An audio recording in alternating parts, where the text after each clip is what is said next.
Views. दर्शकों नमस्कार, मैं हूं आपके साथ मीनल और आप देख रहे हैं MNS न्यूज टीवी। आपका बहुत बहुत स्वागत है शाम की खबरों में। और अब आगे बढ़ने से पहले डालते हैं नजर आज की हेडलाइंस की ओर। 9 से 15 जुलाई तक राज्य में व्यापक बारिश की संभावना, मौसम विभाग का बयान। सीएम सुखविंदर सिंह सुक्खू ने आपदा प्रभावित क्षेत्रों का लिया जायजा, सरकार कर रही हर संभव मदद। तेलंगाना ग्रामीण बैंक कर्मचारियों ने हैदराबाद में किया जोरदार प्रदर्शन। और अब खबरें विस्तार के साथ। 9 से 15 जुलाई तक राज्य में वाइडस्प्रेड बारिश की संभावना जताई गई है। राज्य स्तरीय पूर्वानुमान प्रभारी अशोक कुमार दास ने जानकारी दी है कि 9 जुलाई से 15 जुलाई तक राज्य में व्यापक बारिश की संभावना है। उन्होंने बताया कि 9, 13 और 14 जुलाई को विशेष रूप से भारी बारिश होने की संभावना, जबकि 10, 11, 12 और 15 जुलाई को भी व्यापक बारिश की उम्मीद जताई गई है। मौसम विभाग ने लोगों से सतर्क रहने और आवश्यक सावधानियां बरतने की अपील की है। जो फोरकास्ट है आने वाला अगले 7 दिन के लिए 9 से लेकर 15 जुलाई तक, इसमें वाइड स्प्रेड जो बारिश का लाइट टू मॉडरेट बारिश का जो डिस्ट्रीब्यूशन है, 9 तारीख और 13-14 जुलाई में वाइड स्प्रेड प्लेसेस में बारिश होने का संभावना है। और जो बाकी दिन जैसे 10, 11, 12 और 15 के लिए फेयरली वाइड स्प्रेड बारिश का संभावना है गुजरात क्षेत्रों के लिए। इसमें जो बारिश होगी लाइट टू मॉडरेट का बारिश का डिस्ट्रीब्यूशन है।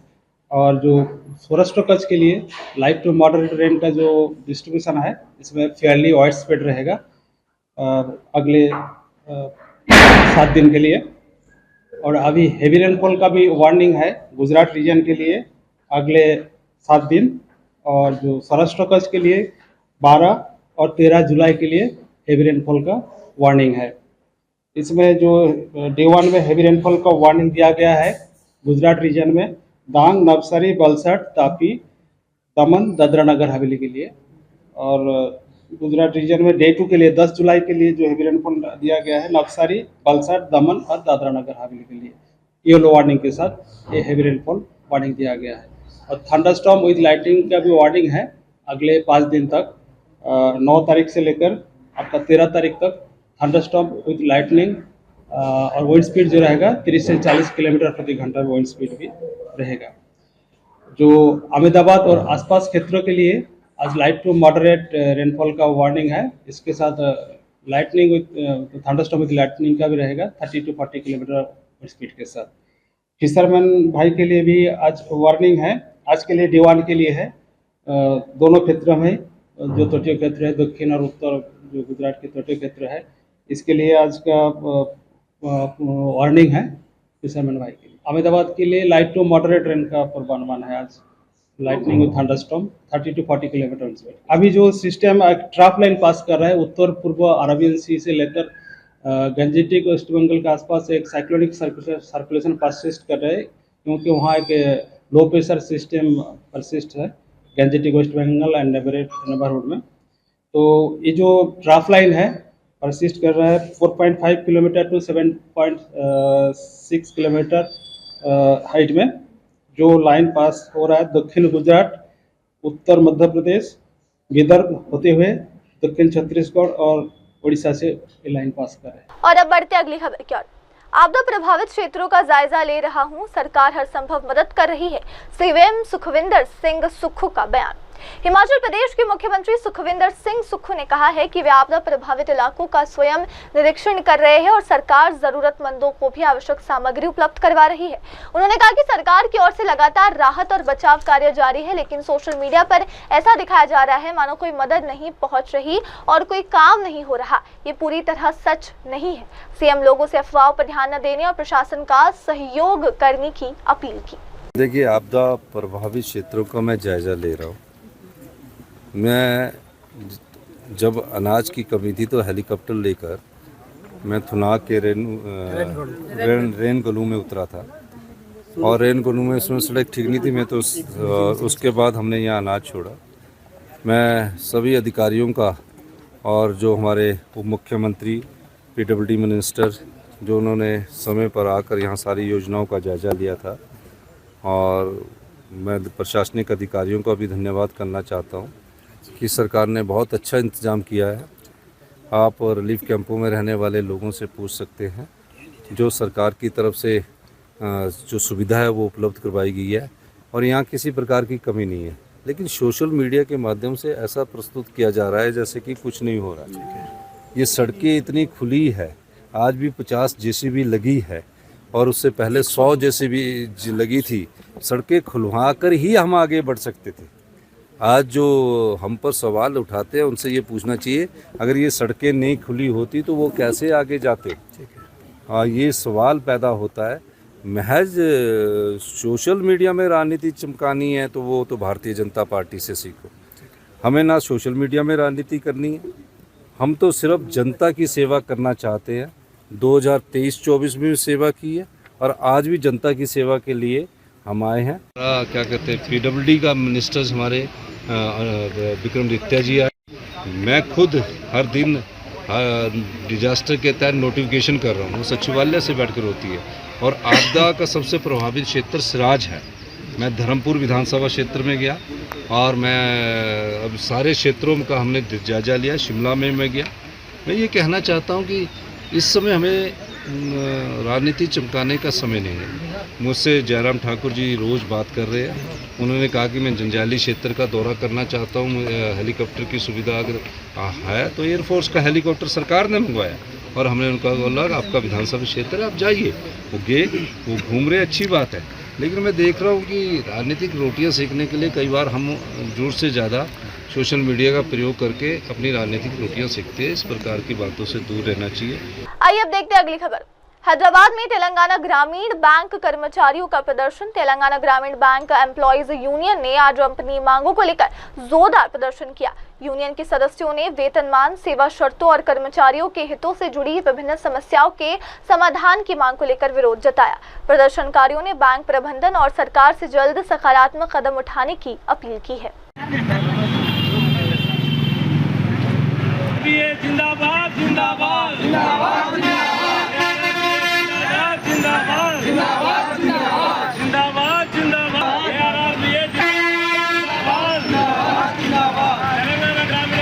तेलंगाना ग्रामीण बैंक एम्प्लॉइज जिंदाबाद जिंदाबाद तेलंगाना ग्रामीण बैंक ऑफिसर जिंदाबाद जिंदाबाद जिंदाबाद जिंदाबाद जिंदाबाद जिंदाबाद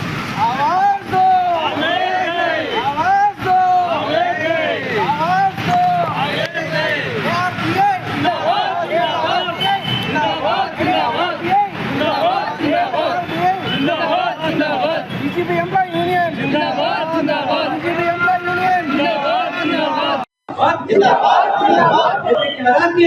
जिंदाबाद जिंदाबाद जिंदाबाद जिंदाबाद जिंदाबाद जिंदाबाद जिंदाबाद पेंशन एसोसिएशन जिंदाबाद जिंदाबाद जिंदाबाद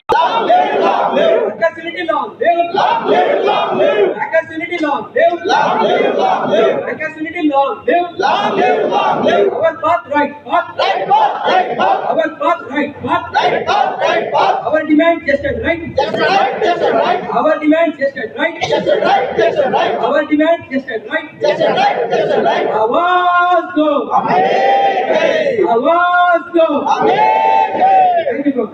Good morning. This is Kranti Kumar Makkad, President Telangana Gramina Bank Officers Association. In view of the national strike call given by all the trade unions, on behalf of All India Regional Rural Bank Employees Association, all the regional rural banks in the country are going on strike. Regional rural bank specific demands, what we are demanding is formation of National Rural Bank of India, delinking of all the rural banks from the sponsor banks, regularization of all the casual labor and temporary labor working in the Gramina banks. They are around 30,000 casual labor working here. We are demanding their regularization. Then we are demanding the revision of the promotion rules and service rules in RRPs. And we are also demanding the payment of minimum wages to all the casual labor working in the RRPs. Apart from this, we are strongly opposing the IPO proposal which is in RRPs, which is nothing but a heinous step of privatizing the RRPs in an indirect way. So we are opposing the private equity in the RRPs also.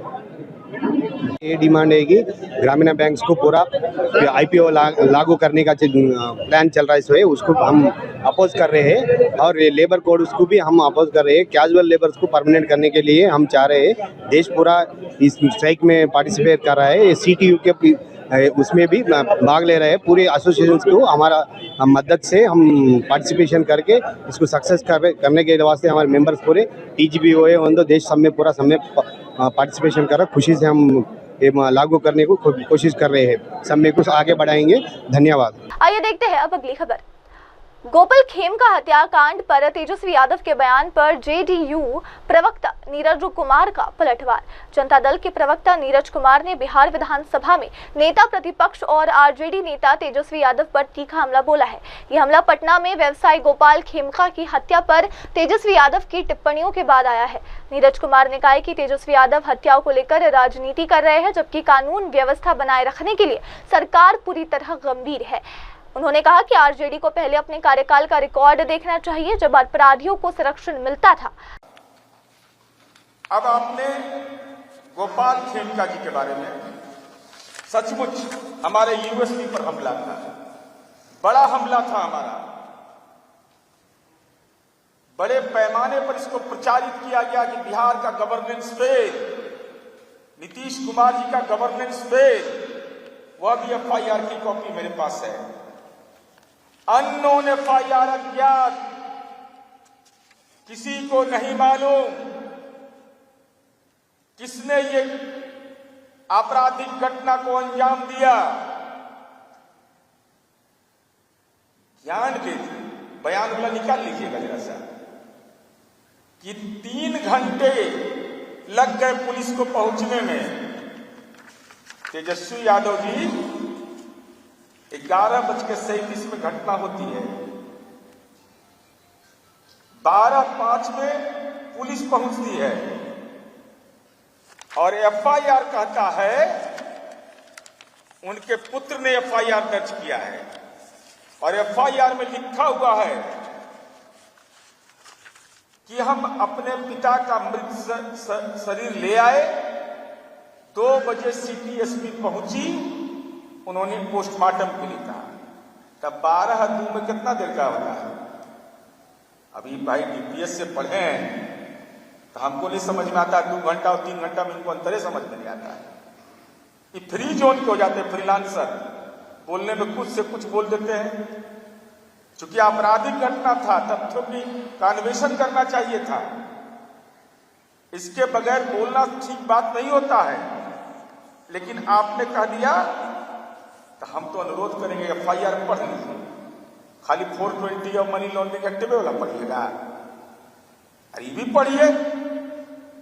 चूंकि सरकार के university पर आप सवाल खड़े कर रहे हैं, तो जरा सा अर्थमेटिक को ठीक कर लीजिए आप। दूसरा, 72 घंटे के भीतर 3 अपराधी चिन्हित हुए, 2 गिरफ्तार, एक ने पुलिस पर हमला किया, मुठभेड़ में ढेर। तो शोक संतप्त परिवार है। चूंकि आप तो कह रहे थे कि इसका गुनाहगार कौन है, लॉ एंड ऑर्डर फेल है। हमारी पुलिस ने खुलासा कर दिया, बिहार पुलिस ने, कि गुनाहगार कौन कौन है। तेजस्वी यादव समय तय करिए कब उनके घर पर संतावना देने जाएंगे। चूंकि केवल घटना की आलोचना कर देने से नहीं होगा। वो गुनाहगार जिसने ये मानवता के साथ क्रूर व्यवहार किया, आप सामाजिक बहिष्कार की बात उसके करते नहीं है। इसका मतलब कि अपराध को राजनीति में पोषित करते हैं। और अब बढ़ते अगली खबर की तरफ। गोरखपुर में एक पेड़ माइक नाम 2.0 अभियान में सीएम योगी आदित्यनाथ ने की जनसभा को संबोधित। उत्तर प्रदेश के मुख्यमंत्री योगी आदित्यनाथ ने मंगलवार को एक पेड़ मां के नाम 2.0 अभियान के तहत आयोजित जनसभा को संबोधित किया। इस अवसर पर मुख्यमंत्री ने लोगों से अपील की कि वे पर्यावरण संरक्षण और मातृभक्ति के प्रतीक इस अभियान से जुड़े और कम से कम एक पौधा अपनी मां के नाम पर जरूर लगाए। उन्होंने कहा कि यह पहल सिर्फ हरियाली बढ़ाने तक सीमित नहीं, बल्कि संस्कार और भावनात्मक जुड़ाव को भी मजबूत करती है। एक पेड़ मां के नाम, जब इस अभियान में मुझे गोरखपुर के अंदर जुड़ने का सौभाग्य प्राप्त हो रहा है तो मुझे बताते हुए प्रसन्नता है कि अब तक उत्तर प्रदेश में 32 करोड़ से अधिक वृक्षारोपण आज प्रातः 7 बजे से अभी 4 बजे तक संपन्न हो चुका है। उत्तर प्रदेश के इस वृक्षारोपण महाअभियान के साथ जुड़े हुए उन सभी सामाजिक संगठनों को, स्वयंसेवी संगठनों को, शासन प्रशासन से जुड़े हुए सभी मंत्रियों, अधिकारियों, जनप्रतिनिधियों, इन सभी का मैं हृदय से अभिनंदन करते हुए मुझे प्रातः काल अयोध्या में, वहां से आजमगढ़ में और अब गोरखपुर के HURL के इस प्रांगण में इस अभियान के साथ जुड़ने का अवसर प्राप्त हो रहा है। बहनों और भाइयों, अपार उत्साह के साथ हर व्यक्ति के मन में अपनी मां की स्मृतियों को जीवंत बनाए रखने और धरती माता के प्रति भी अपने कर्तव्यों के निर्वहन के लिए इस पवित्र अभियान के साथ जुड़ने का एक अवसर प्राप्त होने पर उन्होंने जो उत्साह दिखाया है, मैं इसके लिए उन सबको हृदय से धन्यवाद देता हूं। बहनों और भाइयों, ये केवल एक वृक्षारोपण का कार्यक्रम मात्र नहीं है,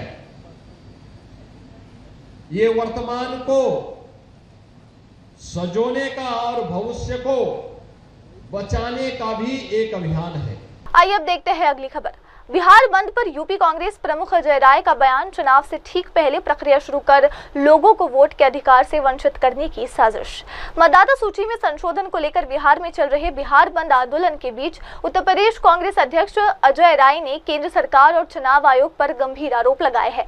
उन्होंने कहा कि रविशंकर प्रसाद जो कह रहे हैं उस पर ध्यान देने की जरूरत है। चुनाव अब 2 से 3 महीनों में होने वाले हैं। अगर ये प्रक्रिया करनी ही थी तो ये सालों पहले शुरू करना चाहिए था। अब इसका मकसद सिर्फ और सिर्फ चुनाव को प्रभावित करना है। नहीं, जो रविशंकर प्रसाद जी ने कहा है उसको ध्यान देना चाहिए कि आज 2-3 महीने बाद बिहार में चुनाव है।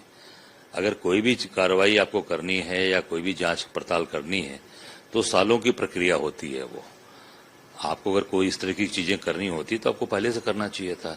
ये जानबूझकर चुनाव को प्रभावित करने के लिए सारी चीजें की जा रही हैं कि जो उसमें गरीब लोग हैं, साधारण लोग हैं, जिनका प्रसव घर में हो जा रहा है या गरीब लोग हैं, उनके पास सारी संसाधन व्यवस्थाएं नहीं है, वो कहां से सर्टिफिकेट लाएंगे, वो कहां से उनके पास है। केवल रोहिंग्या नहीं है, बिहार में तो बहुत बड़ी आबादी है जो बहुत सुदूर गांव में रहती है, दूर दूर तक अस्पताल नहीं है, जाने का रास्ता नहीं है। वहां गांव की दाइयां हैं, वहां गांव के अंदर जो लोग हैं बेचारे वही बच्चा पैदा करा रहे हैं। तो मैं समझता हूं कि ये पूरी तरीके से ये केवल और केवल लोगों का हक मारना है और लोगों को वोट से वंचित रखने के लिए सारी योजनाएं बनाई जा रही है। नहीं, राहुल जी ने जो कहा है वो 100% सही है। महाराष्ट्र पे जवाब नहीं दे पा रहे, हरियाणा पे जवाब नहीं दे पा रहे और बिहार के अंदर चीजें कर रहे हैं। मत बनारस में कहूंगा, मोदी जी चुनाव जीते बनारस में पूरी तरीके से बेईमानी करके, लोगों को भ्रमित करके और पूरी तरीके से जो तंत्र है उसका दुरुपयोग करके मोदी चुनाव जीते हैं। आप देख रहे हैं अब दिन प्रतिदिन उनकी कलैयां खुल रही हैं। उन्हीं के वरिष्ठ दल के वरिष्ठ नेताओं ने कहा है कि मोदी चुनाव जीते नहीं है, उनको चुनाव तंत्र ने और व्यवस्था ने जिताया है। और अब बढ़ते अगली खबर की तरफ। आजाद मैदान में शिक्षकों के प्रदर्शन पर उद्धव ठाकरे की प्रतिक्रिया, शिक्षकों की अनदेखी नहीं सहेगा महाराष्ट्र।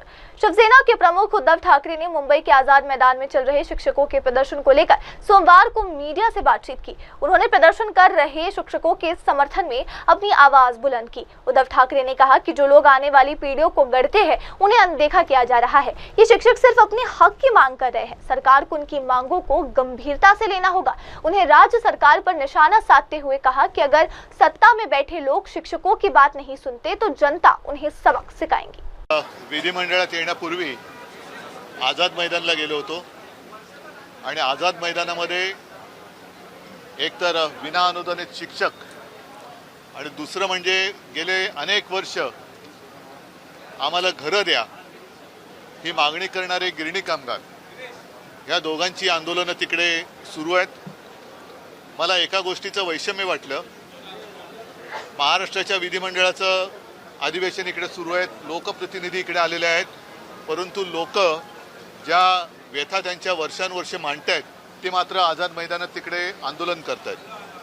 साहजिकच आहे,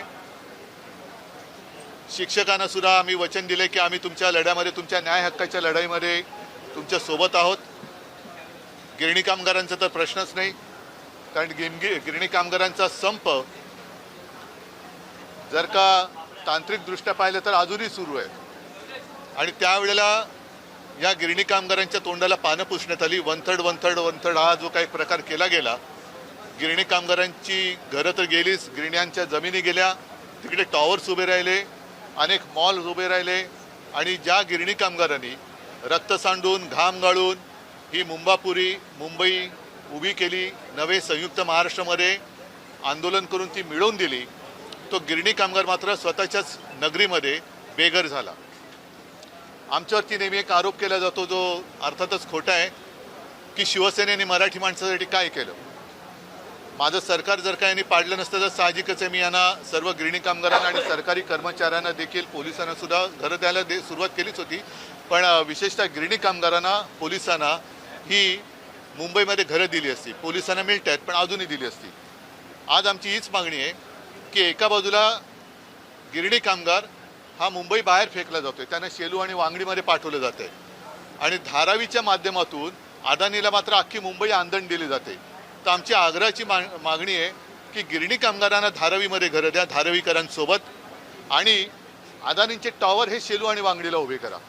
जाऊ द्या तिकडे देवनार डम्पिंग ग्राउंडवरती अदानींनी जरूर टॉवर बांधावे, नाहीतरी त्यांना भरपूर TDR मिळालेलाच आहे. तो TDR त्यांनी देवनार डम्पिंग ग्राउंडवरती वापरावा, तो TDR त्यांनी शेलू आणि वांगडीला वापरावा, तिथे सगळे टॉवर बांधा. पण ज्यांनी हक्कानी मुंबई मिळवून दिली त्या गिरणी कामगारांना मात्र तिथे पाठवण्याच्या ऐवजी गिरणी कामगारांना धारावीत घरं द्या. गिरणी कामगारांना कुर्ला मदर डेअरीची जी जमीन ही सुद्धा दिलेली आहे अदानीला, तर तिथे गिरणी कामगारांना घरं द्या आणि अदानींचे टॉवर हे शेलू आणि वांगडीला जाऊ द्या. आमचं काही म्हणणं नाही, देवनार डम्पिंग ग्राउंडवरती अदानीने टॉवर बांधावे, आमची काही म्हणणं नाही आहे. तर अशा या गोष्टी आहेत. आणि शिक्षकांना सुद्धा तुम्ही वाटेल तसं वेडंवाकडं इतर कामं देऊन वापरून घेता. म्हणजे मराठीचा मुद्दा आता गरम झालेलाच आहे. नुसता हिंदी सक्तीचा GR त्याचा विरोध करून चालणार नाही. तर मी मराठी माणूस आता एकवटलेला आहेच. आमचं म्हणणं परत सांगतोय की कोणत्या भाषेला विरोध नाही, पण सक्तीला विरोध आहे. त्याच्यामुळे हिंदी सक्तीच्या GRला विरोध करून उपयोग नाही आहे. तर तो GR काढणाऱ्यांना, तो GR लादणाऱ्यांना, हिंदी सक्ती करणाऱ्यांना आपण विरोध केला पाहिजे. तर हे असे काही मुद्दे आहेत ज्याच्यावरती आता रोज चर्चा चालू आहे. और अब अगली खबर, सरकार से मांगों की तुरंत पूरा करने की अपील, कांग्रेस नेता रामचंद्र खूंटिया का जोरदार बयान।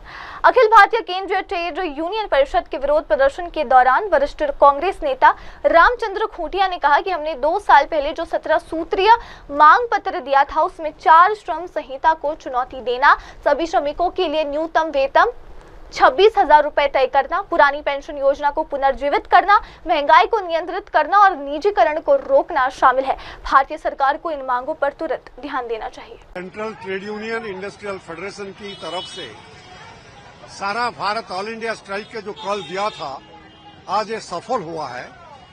और उनका मेन जो 17 पॉइंट चार्टर ऑफ डिमांड हम लोग 2 साल पहले दिया था।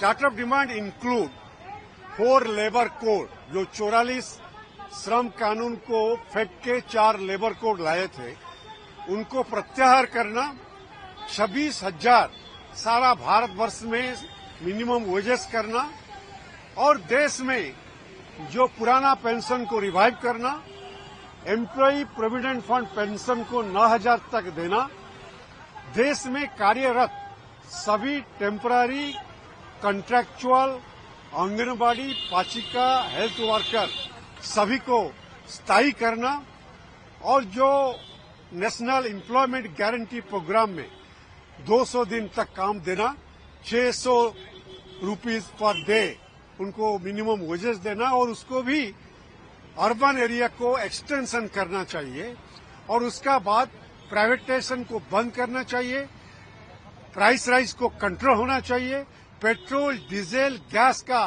प्राइस को भी जीएस का अंतर्भुक्त करना चाहिए ताकि 50-60 रुपया में लोगों को पेट्रोल डीजल मिलेगा। और हमारा ये दुख की बात है, भारत सरकार की तरफ से ये आंदोलन को रोकने के लिए जैसे होता है बातचीत किया जाता है, 2 साल में कोई बातचीत नहीं हुआ। इंडियन लेबर कॉन्फ्रेंस जो सालाना एक बार होता है वो नहीं हुआ, स्टैंडिंग लेबर कमेटी नहीं हुआ और भारत वर्ष में जो 8 घंटा था कार्य करने के समय उनको 12 घंटा किया जाता है। और मुख्य रूप से जो 4 लेबर कोड है इसमें प्रोबेबिलिटी क्या है, जो एम्प्लॉइज मजदूर का डेफिनेशन उसको ऐसे डाइल्यूट किया गया है कोई भी कानून लागू नहीं होगा। और इंडस्ट्रियल डिस्प्यूट एक्ट को ऐसे किया गया है स्ट्राइक करने का अधिकार नहीं रहेगा, इंडस्ट्रियल ट्रिब्यूनल नहीं रहेगा, लेबर कोर्ट नहीं रहेगा, वर्कर का स्ट्राइक करने का अधिकार नहीं रहेगा। तो इसलिए हम लोग ये स्ट्राइक किया है और हमारा मांग है, अगर सरकार चाहते हैं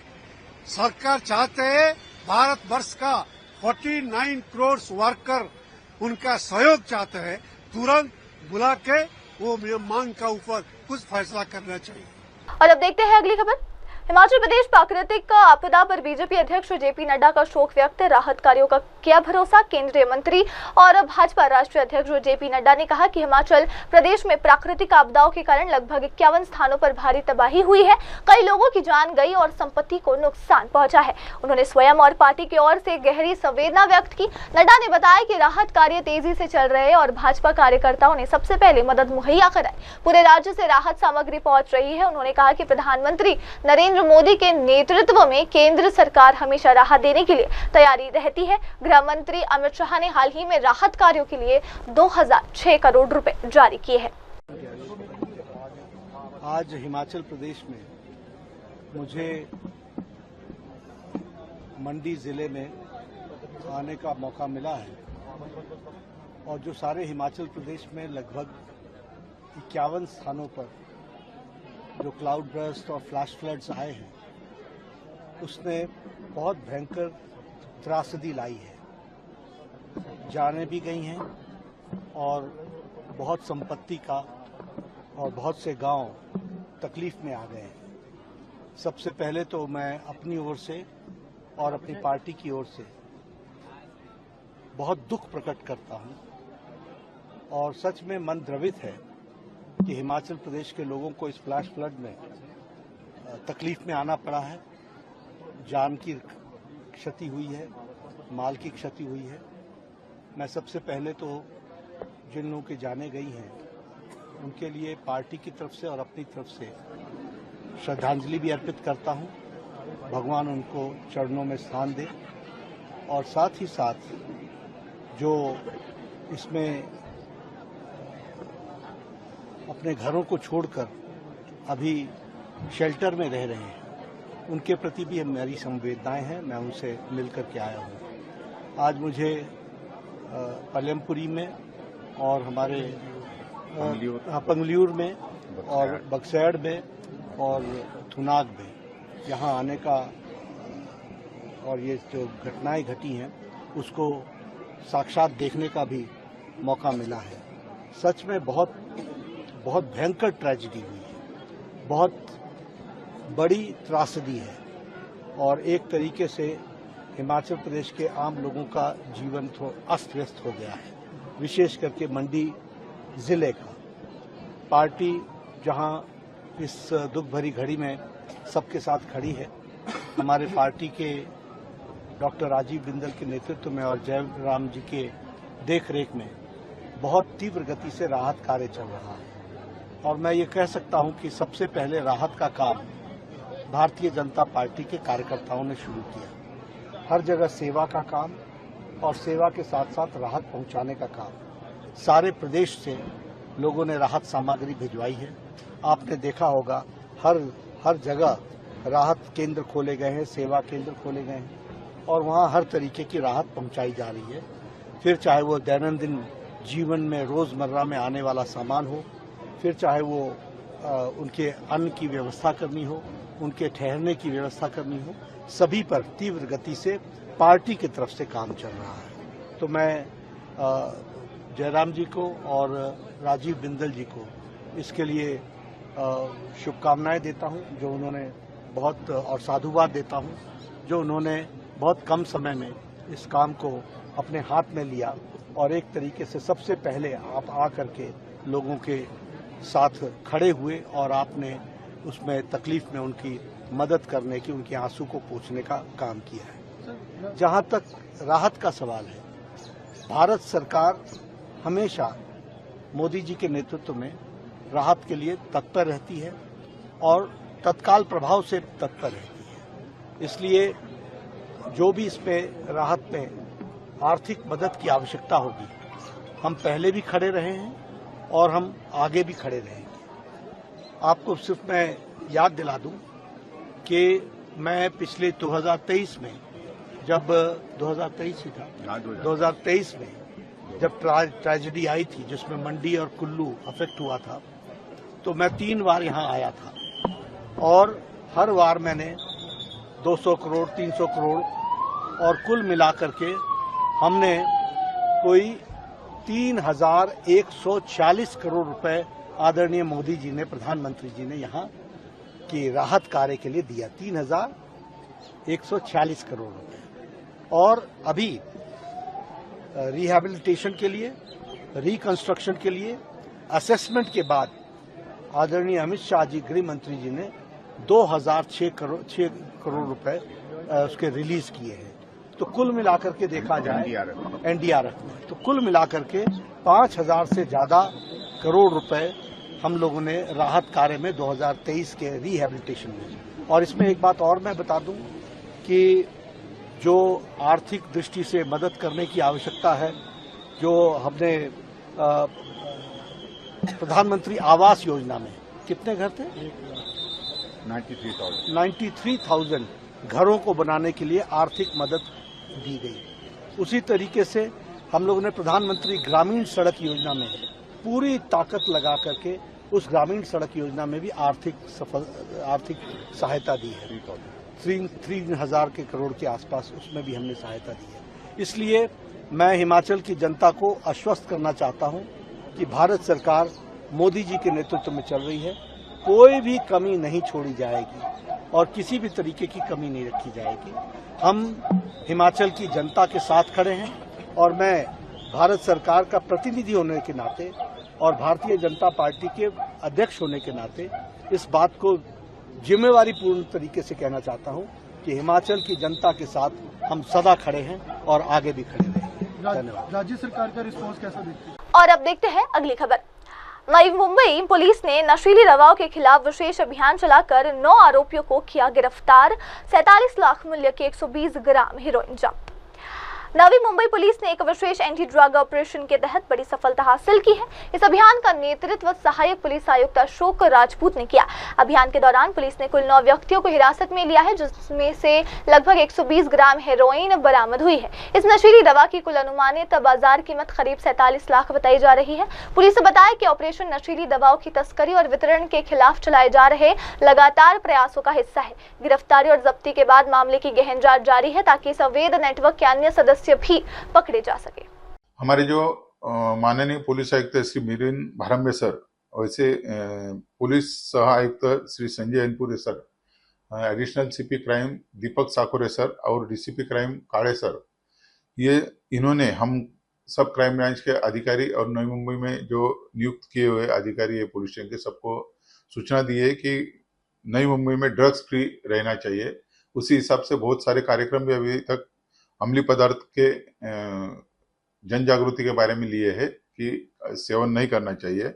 वो हिसाब से 4 जुलाई 2025 को हमारे एंटी नार्कोटिक सेल के सीनियर पीआई श्री संदीप निगड़े, इनको एक इंफॉर्मेशन रिसीव हुई कि कुछ लोग पंजाब से आए हैं और वो एक लॉज में सीबीडी वेलापुर में रुके हैं, उनके पास हेरोइन ये ड्रग्स है। उस हिसाब से उन्होंने लीगली वहां पर दबिश की और उस दबिश में परमजीत सिंह, महेंद्र सिंह और सुखविंदर दारा सिंह, ये 2 लोग पकड़े गए और दोनों के पास से 38 ग्राम हेरोइन ये ड्रग्स मिला, वो हमने सीज किया और उनके ऊपर नार्कोटिक एनडीपीएस एक्ट के मुताबिक ऑफेंस रजिस्टर किया। और उसके इन्वेस्टिगेशन के दौरान ऐसा समझ में आया कि उनके और 2 साथीदार है जो उनके साथ आए थे पंजाब से, सतनाम सिंह, सुखदेव सिंह और सुखविंदर सिंह, मुकुंद सिंह, ये दोनों को भी हमने दबिश में पकड़ा। और इनको सब जानकारी इनसे प्राप्त हुई कि ये पंजाब से कुछ ड्रग्स लाते थे और वो यहाँ पर जो पीने वाले लोग हैं, कंज्यूम करने वाले लोग हैं, उनको देते थे। तो ऐसा कंज्यूम करने वाले और 6 लोग हमने पकड़े। ऐसे टोटल अभी तक 9 आरोपी हमने हिरासत में लिए हैं और उनके पास से 120 ग्राम हेरोइन, जिसकी आज की मार्केट की वैल्यूएशन है 47 लाख, ये हमने जब्त किया है। उनके ऊपर कार्रवाई की है, माननीय कोर्ट में उनको हाजिर करके उनका पुलिस कस्टडी रिमांड भी लिया है। और उनका जो अभी तक इन्वेस्टिगेशन में आरोपी निष्पन्न हो रहे, वो सबको हम ढूंढ रहे हैं। और जहां से इन्होंने ड्रग्स लाया था वो भी मालूमात हम ले रहे हैं इनसे, और उनके ऊपर भी कार्रवाई हम करने वाले हैं। और अब बढ़ते अगली खबर की ओर। गुरु पूर्णिमा पर श्रद्धालुओं ने की पूजा अर्चना, माहौल रहा भक्ति में। गुरु पूर्णिमा के पावन अवसर पर देश भर से श्रद्धालु एकत्रित हुए और पूरे भक्ति भाव से गुरु की आराधना की। श्रद्धालुओं ने बताया कि गुरु पूर्णिमा उनके लिए एक अत्यंत शुभ और पवित्र दिन है। एक श्रद्धालु ने बताया कि आज पूर्णिमा का दिन हमारे लिए बहुत खास है, ये किसी त्योहार से कम नहीं लगता। हम इसे पूरी श्रद्धा और उत्साह के साथ मना रहे हैं। दूर दूर से लोग यहाँ आते हैं, पूजा करते हैं और आध्यात्मिक शांति का अनुभव करते हैं।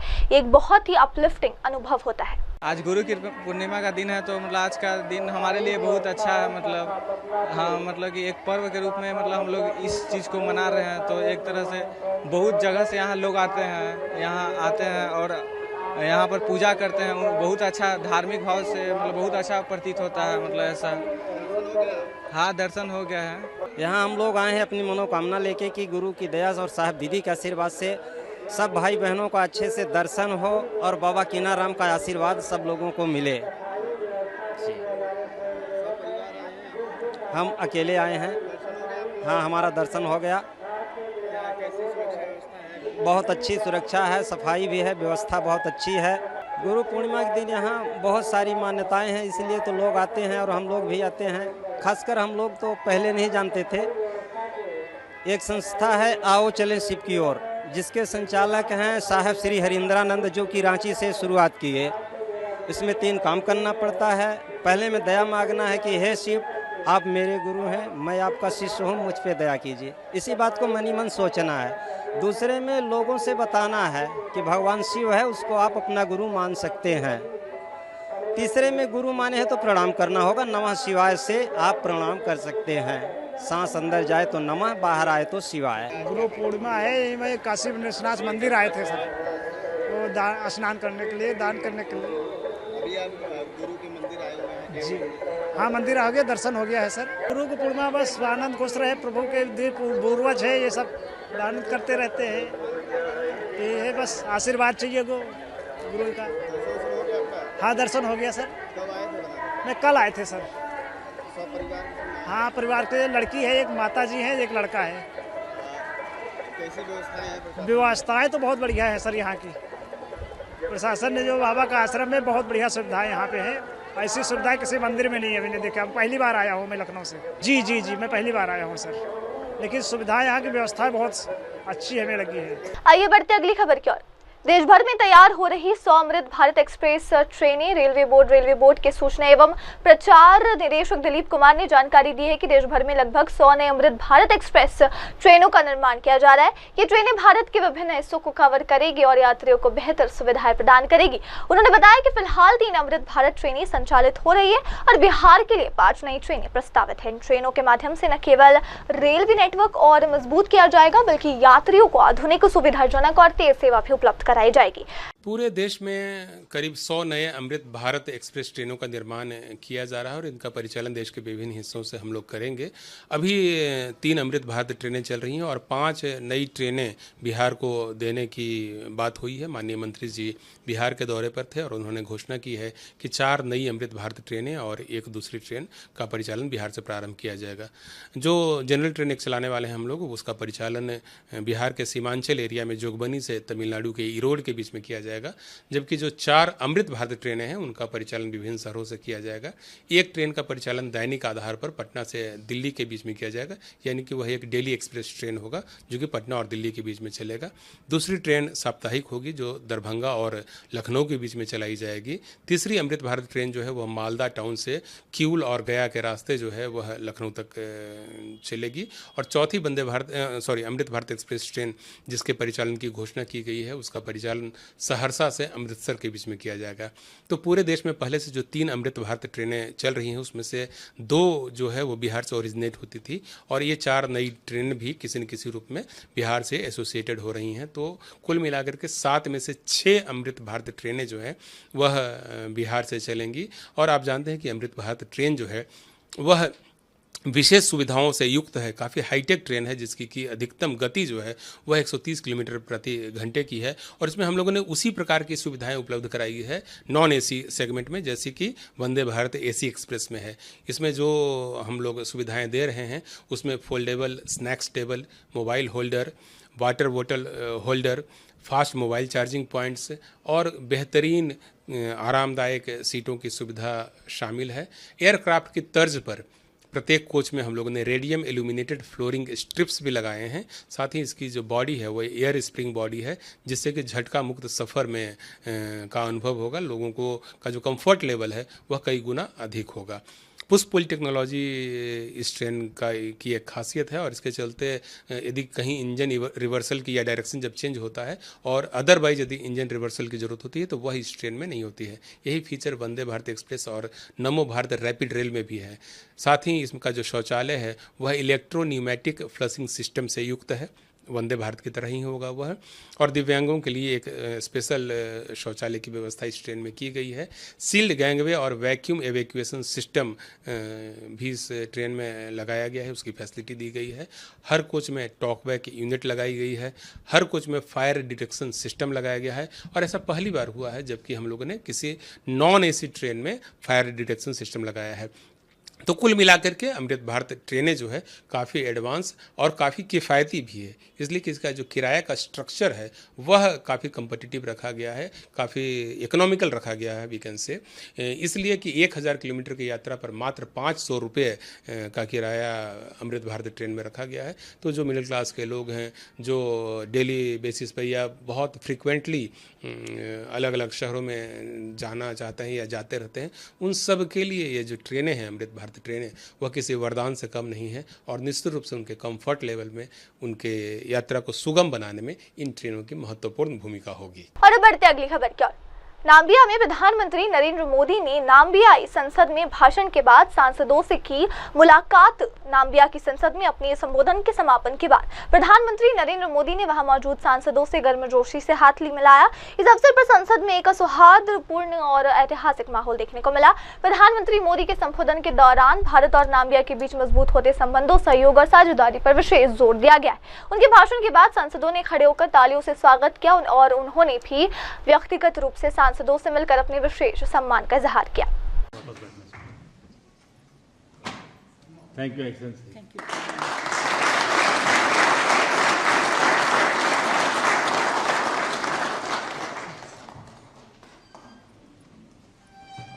Thank you for coming.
और अब बढ़ते अगली खबर की तरफ।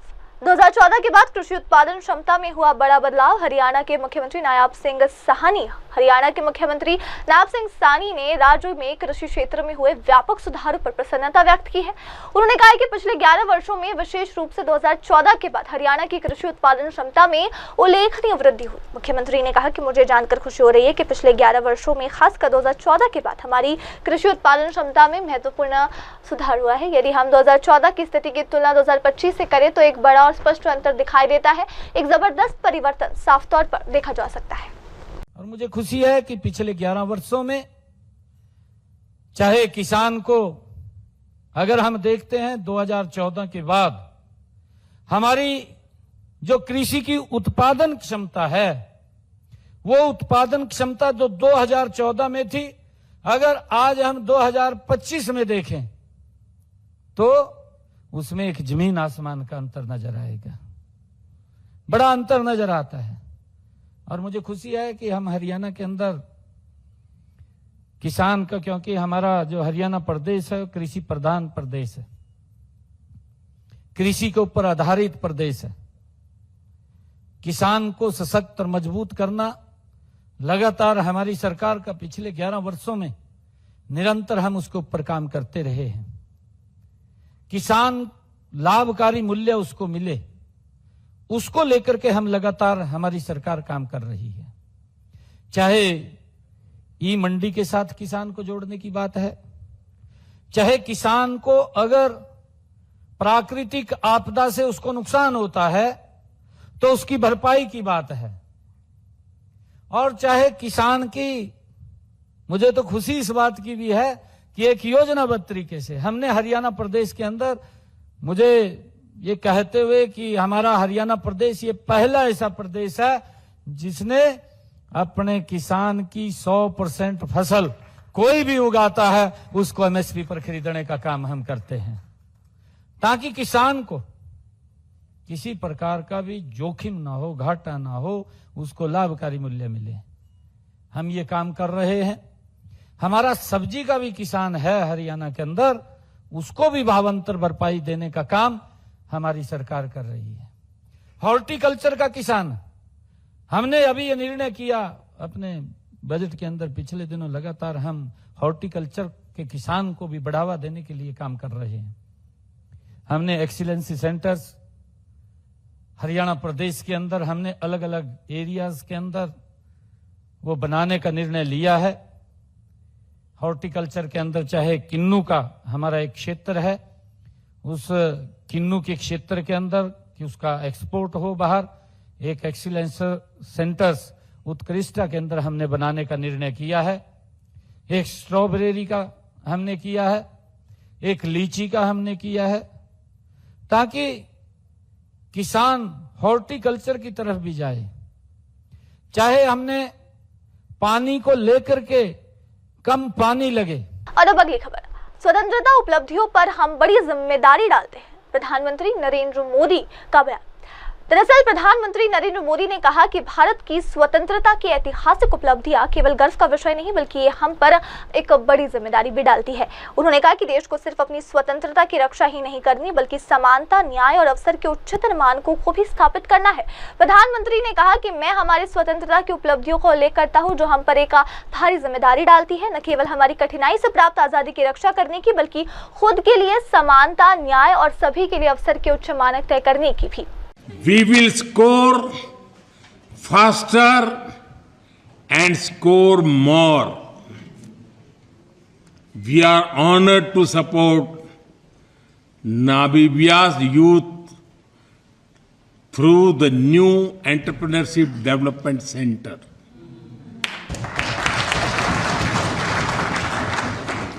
It will be a place where business dreams can get mentorship, funding, and friends too.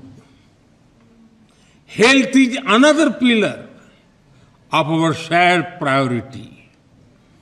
India's health insurance scheme, Ayushman Bharat, covers nearly 500 million people. But India's concern for health is not limited to Indians alone. India's mission, One Earth, One Health, views health as a shared global responsibility.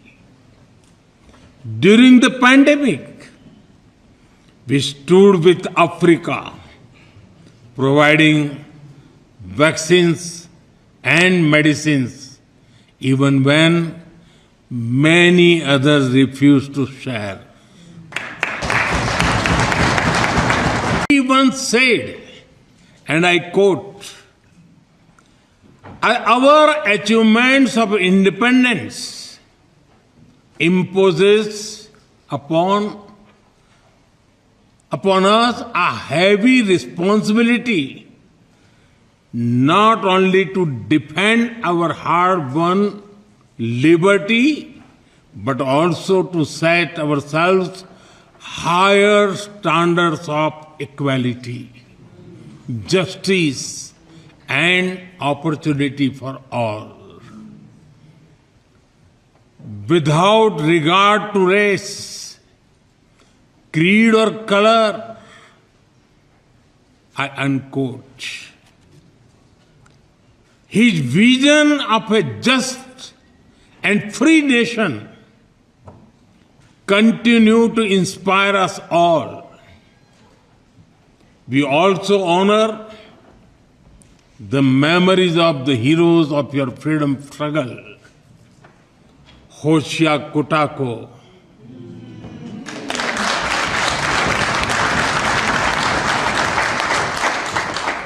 Hendrik Witbooi, Mandubai Yanade Mufayo, and many others. The people of India stood proudly with Namibia during your liberation struggle. Even before our own independence, India raised the issue of Southwest Africa at the United Nations.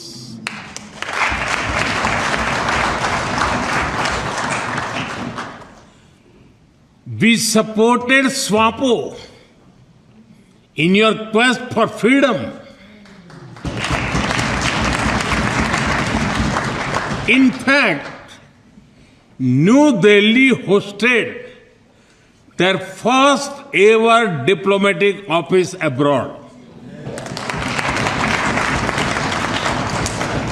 And it was an Indian, Lieutenant General Diwan Premchand, who led the UN peacekeeping force in Namibia. India is proud to have stood with you, not just in words, but in action.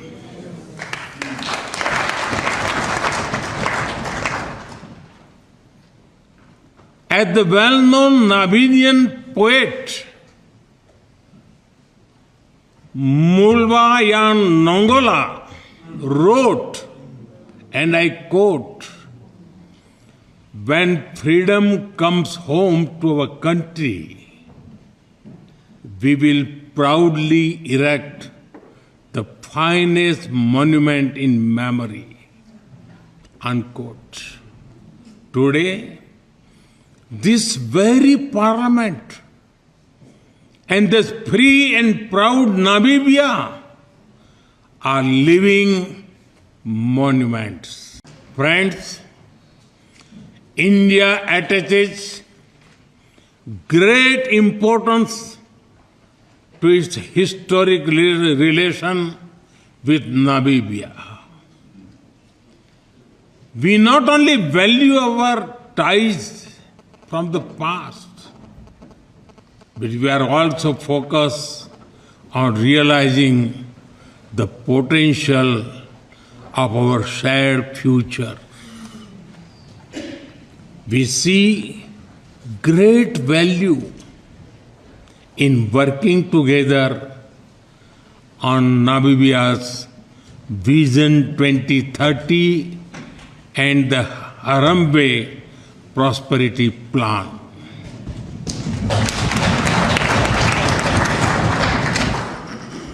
And at the heart of our partnership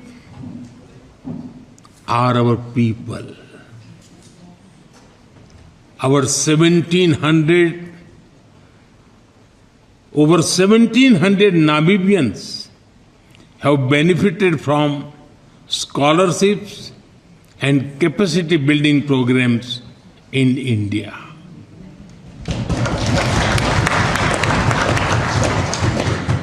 We are excited to support the next generation of Namibian scientists, doctors, and leaders.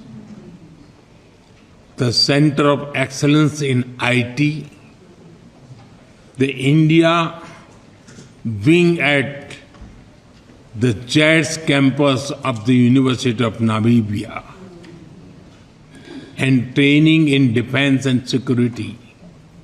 Each one of them reflects our shared belief that capacity is the best currency. Speaking of currency, we are thrilled that Namibia is the first country to adopt India's UPI, Unified Payment Interface technology. Soon, people will be able to send money faster than one can say Tangi Unene.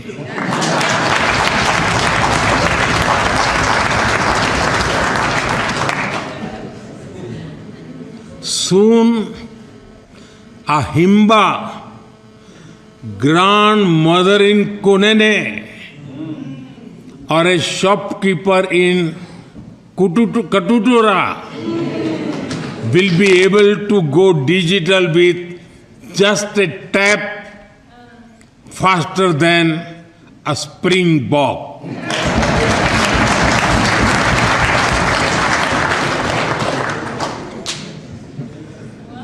Our bilateral trade has crossed $800 million. But like on the cricket field, we are just warming up. Our Arogya Maitri initiative supports Africa with hospitals, equipment, medicines, and training. India is ready to supply Namibia with a Bhabha-Tron radiotherapy machine for advanced cancer care.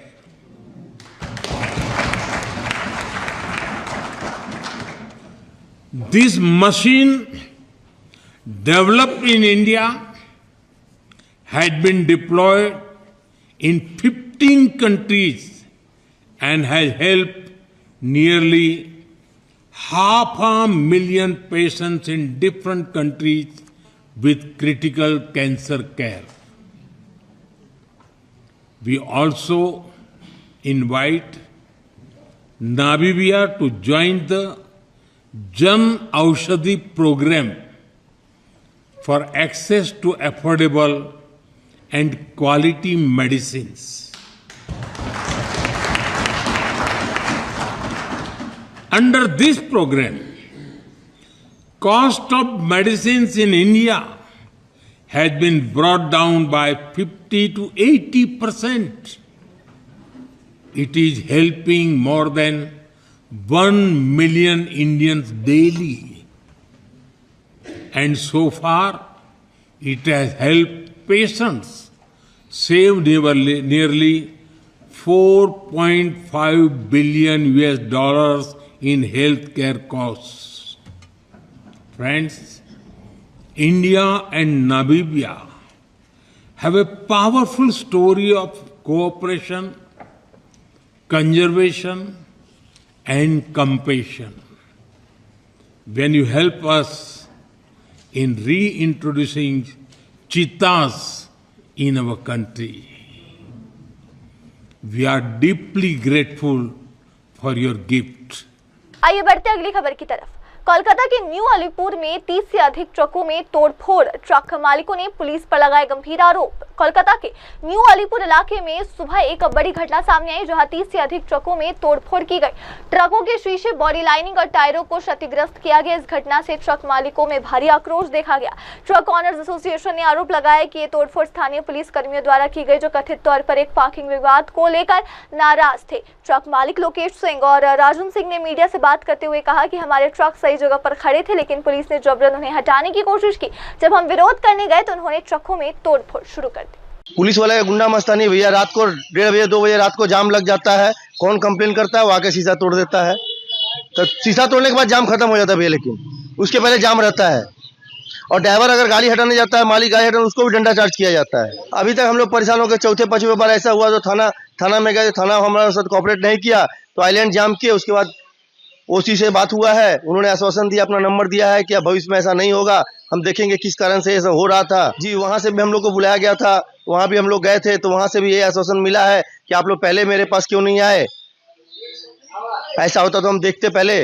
वहां से भी आश्वासन मिला कि हम देख ले रहे हैं अपने लेवल से कि फिर भविष्य में ऐसा दिक्कत ना हो। हम लोग का बहुत भारी नुकसान हुआ है। हम लोग का ये लेके 5वां बार नुकसान हुआ है। हम लोग का इसके पहले भी 4 बार नुकसान हो चुका है, आज 5वां बार नुकसान हुआ है। ड्राइवर को बहुत ये लोग मारता था, ड्राइवर लोग को मारता पीटता है, इसलिए ड्राइवर भय से फिर गाड़ियां नहीं हटा पाता है, जिसके कारण से हम लोग का आज 25 से 30 गाड़ियां नुकसान आज भी हुआ है। हम लोग की तरफ से हम लोग ने कुछ नहीं किया था। हम लोग वो सोचा कि पुलिस हम लोग का फिर बात सुन के नहीं करेगा। हम लोग को थाना में बुलाया था, हम लोग थाना में गए थे। थाना में जाके हम लोग बोले हैं कि आपको क्या चाहिए, क्या दिक्कत है, क्या प्रॉब्लम है, बोलिए। उन्होंने हम लोग को बताया कि एम्बुलेंस रात में फंस गया, इसके कारण से आप लोग का क्षति नुकसान हम लोग किया है, इस कारण से आप लोग अगर ठीक रहेंगे तो आप लोग का नुकसान नहीं होगा। बाकी उसके बाद भी हम लोग ने बताया, उनको बोला कि हम लोग का गाड़ी का नुकसान आप लोग नहीं करके, जो गाड़ी का अगर प्रॉब्लम होता है, जो भी आप लोग को समस्या दिक्कत होता है, उस गाड़ी को थाना में ले आइए, थाना में ले आके गाड़ी का केस करिए, काटा मारिए, जो भी कार्रवाई है आप लोग अपने कानूनी कार्रवाई अपने तरफ से करिए। गाड़ी पे आप लोग क्षति नुकसान और सबका नुकसान आप लोग मत करिए। इसके आज हम लोग पूरा एकदम ड्राइवर क्लास हम लोग का पूरा गर्म हो गया था। इसके कारण हम लोग गए थे, गोल चक्कर में घेराव किए थे, न्यू अलीपुर हाईलैंड में घेराव करने के बाद गाड़ी ड्राइवर खलासी इतना लोग था, जिसके कारण से हम लोग को सपोर्ट मिला, बोल के हम लोग भी घेराव पे गए, वहाँ पे उन लोग का साथ दिए। उसके कारण बड़ा 15 से 20 मिनट बाद न्यू अलीपुर थाना के बड़ा बाबू आए। आने के बाद हम लोग के सीनियर लोग से बात किए, सीनियर लोग का भी बात हमारे ड्राइवर खलासी नहीं सुन रहे थे। उसके कारण हम लोग में और डिले किए, जिसके कारण हम लोग 30 से 45 मिनट, आधा घंटा करीब हम लोग वहाँ पर घेराव किए, रास्ता जाम हुआ। उस कारण से स्कूल का बच्चा लोग और ये लोग करने के लिए दिक्कत हुआ। इसके कारण जो है कि हम लोग फिर बड़ा बाबू का बात सुन के कोऑपरेट किए। बड़ा बाबू हम लोग को आश्वासन दिए कि नेक्स्ट टाइम से नहीं होगा, नेक्स्ट टाइम से ऐसा अगर होता है हमारे थाना के तरफ से तो उसके लिए हम आप लोग को कोऑपरेट करेंगे। आज हुआ अगर भी है तो हमारे थाना के तरफ से, लोगों की तरफ से भूल स्वीकार कर लिए हो, बोले कि ऐसा नहीं होना चाहिए, ये हुआ तो गलत हुआ है। इसके कारण हम लोग से बात किए हो, बात करने के बाद आश्वासन दिए कि आज के बाद से ये नहीं होगा। अगर इसके बाद भी नहीं मानते हैं हम लोग का तो इसके अगला स्टेप हम लोग उठाएंगे। आइए देखते हैं अगली खबर। पीएम मोदी के नेतृत्व में राहत के लिए सरकार हमेशा तत्पर, भाजपा अध्यक्ष जेपी नड्डा का बयान। भाजपा के राष्ट्रीय अध्यक्ष जगत प्रकाश नड्डा ने कहा कि प्रधानमंत्री नरेंद्र मोदी के नेतृत्व में केंद्र सरकार राहत और आपदा प्रबंधन के मामलों में सदैव तत्पर रही है और आगे भी रहेगी। उन्होंने ये भी स्पष्ट किया कि जहां कहीं भी वित्तीय सहायता की आवश्यकता होती है, सरकार तुरंत कार्रवाई करती है। नड्डा ने कहा कि प्रधानमंत्री मोदी के नेतृत्व में भारत सरकार हमेशा सतर्क और तैयार रहती है। जब भी राहत कार्यों के लिए आर्थिक सहायता की जरूरत पड़ी तो हमने अतीत में मजबूती से साथ खड़ा होकर मदद की और आगे भी ऐसा करते रहेंगे। भारत सरकार हमेशा मोदी जी के नेतृत्व में राहत के लिए तत्पर रहती है और तत्काल प्रभाव से तत्पर रहती है। इसलिए जो भी इसमें राहत में आर्थिक मदद की आवश्यकता होगी, हम पहले भी खड़े रहे हैं और हम आगे भी खड़े रहेंगे। आपको सिर्फ मैं याद दिला दूं कि मैं पिछले 2023 में जब 2023 ही था 2023 में जब ट्रेजेडी आई थी जिसमें मंडी और कुल्लू अफेक्ट हुआ था, तो मैं 3 बार यहाँ आया था और हर बार मैंने 200 करोड़ 300 करोड़ और कुल मिलाकर के हमने कोई 3140 करोड़ रुपए आदरणीय मोदी जी ने, प्रधानमंत्री जी ने यहाँ की राहत कार्य के लिए दिया, 3140 करोड़ रुपए। और अभी रिहैबिलिटेशन के लिए, रिकंस्ट्रक्शन के लिए, असेसमेंट के बाद आदरणीय अमित शाह जी गृह मंत्री जी ने 2006 करोड़ रुपए उसके रिलीज़ किए हैं। सच में बहुत भयंकर ट्रेजेडी हुई, बहुत बड़ी त्रासदी है और एक तरीके से हिमाचल प्रदेश के आम लोगों का जीवन तो अस्त व्यस्त हो गया है, विशेष करके मंडी ज़िले का। पार्टी जहां इस दुख भरी घड़ी में सबके साथ खड़ी है, हमारे पार्टी के डॉक्टर राजीव बिंदल के नेतृत्व में और जयराम जी के देख रेख में बहुत तीव्र गति से राहत कार्य चल रहा है। और मैं ये कह सकता हूँ कि सबसे पहले राहत का काम भारतीय जनता पार्टी के कार्यकर्ताओं ने शुरू किया। हर जगह सेवा का काम और सेवा के साथ साथ राहत पहुँचाने का काम, सारे प्रदेश से लोगों ने राहत सामग्री भिजवाई है। 5000 से ज़्यादा करोड़ रुपए हम लोगों ने राहत कार्य में 2023 के रिहैबिलिटेशन में। और इसमें एक बात और मैं बता दूं कि जो आर्थिक दृष्टि से मदद करने की आवश्यकता है, जो हमने प्रधानमंत्री आवास योजना में कितने घर थे? 93,000 घरों को बनाने के लिए आर्थिक मदद दी गई। उसी तरीके से हम लोगों ने प्रधानमंत्री ग्रामीण सड़क योजना में पूरी ताकत लगा करके उस ग्रामीण सड़क योजना में भी आर्थिक सहायता दी है। 3,000 के करोड़ के आसपास उसमें भी हमने सहायता दी है। इसलिए मैं हिमाचल की जनता को आश्वस्त करना चाहता हूं कि भारत सरकार मोदी जी के नेतृत्व में चल रही है, कोई भी कमी नहीं छोड़ी जाएगी और किसी भी तरीके की कमी नहीं रखी जाएगी। हम हिमाचल की जनता के साथ खड़े हैं और मैं भारत सरकार का प्रतिनिधि होने के नाते और भारतीय जनता पार्टी के अध्यक्ष होने के नाते इस बात को जिम्मेवारी पूर्ण तरीके से कहना चाहता हूं कि हिमाचल की जनता के साथ हम सदा खड़े हैं और आगे भी खड़े रहेंगे।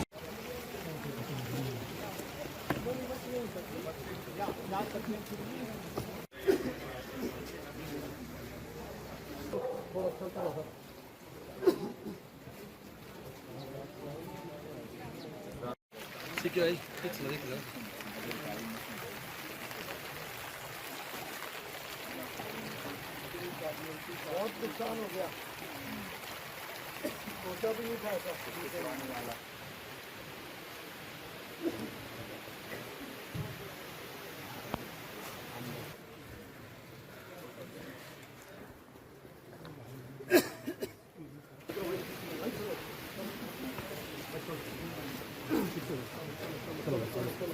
जो भारत सरकार से चल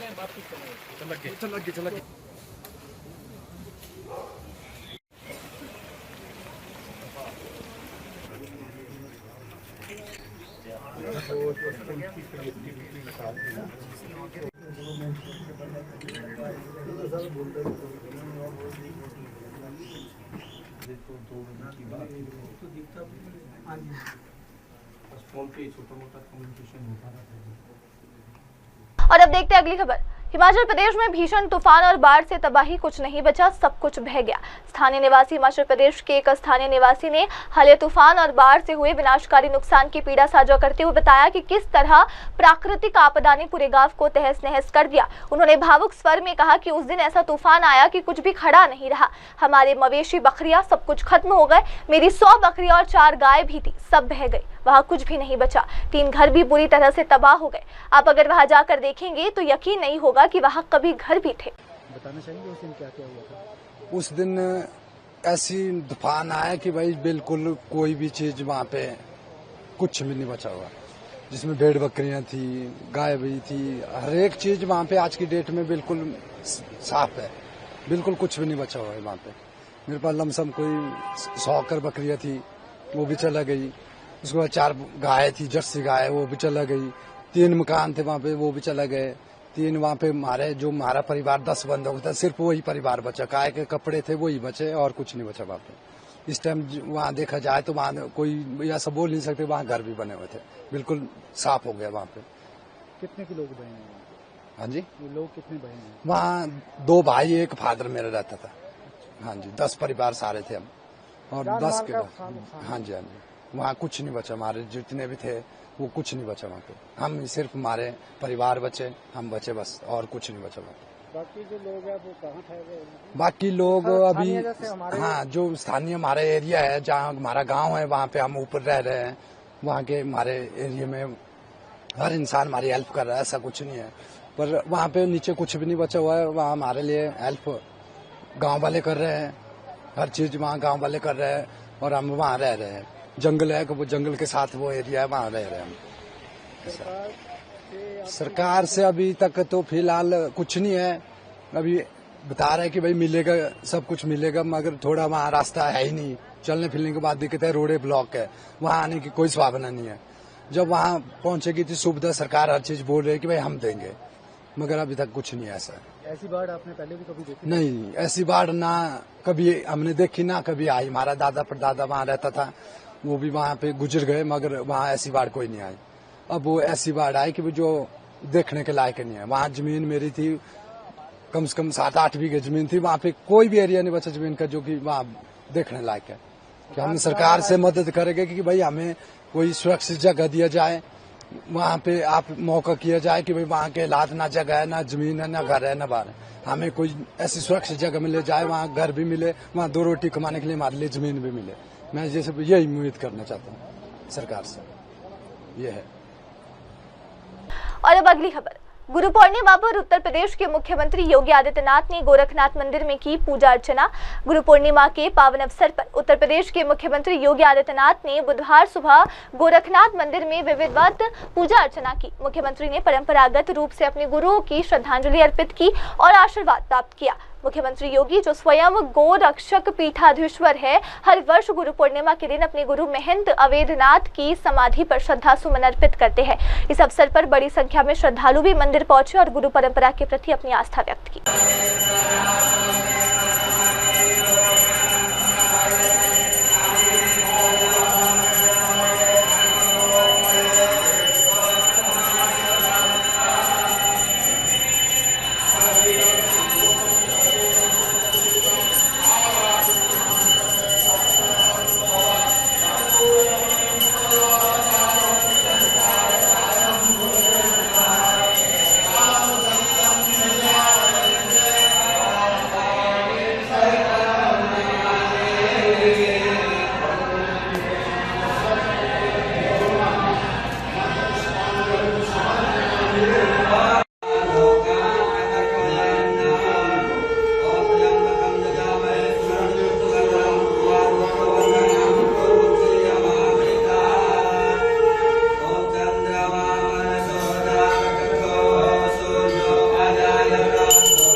अगली खबर, हिमाचल प्रदेश में थुनाग में मंडी में बादल फटने और बाढ़ से तबाही, 85 से अधिक लोगों की मौत। हिमाचल प्रदेश के मंडी जिले के थुनाग क्षेत्र में हाल ही में हुई बादल फटने, भारी बारिश और तेज बाढ़ ने कहर बरपाया है। इस प्राकृतिक आपदा में अब तक प्रदेश में 85 से अधिक लोगों की मौत हो चुकी है, जिनमें से 17 की मौत मंडी में हुई है। प्रशासनिक सूत्रों के अनुसार अभी भी 35 से अधिक लोग लापता है। बाढ़ की तेजी और अचानक आई आपदा से कई परिवारों के घर तबाह हो गए और कई लोग बेघर हो गए। सैकड़ों लोग विभिन्न शेल्टर होम्स में आश्रय लिए हुए हैं, जहां उनके लिए राहत और बचाव कार्य जारी है। स्थानीय प्रशासन और राज्य सरकार ने तुरंत प्रभावित इलाकों में राहत कार्य तेज कर दिया है और सेना की मदद में मांग की गई है।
जान वाला जान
और अभी फिलहाल के लिए बस इतना ही। लेते एक छोटा सा ब्रेक के बाद लौटेंगे और देखेंगे देश दुनिया की तमाम बड़ी खबरें। तब तक के लिए आप जुड़े रहे मेरी सहयोगी श्रद्धा के साथ और देखते रहिए MNS न्यूज टीवी। नमस्कार। Hi, this is Abhijit Sawant and you are watching MNS News.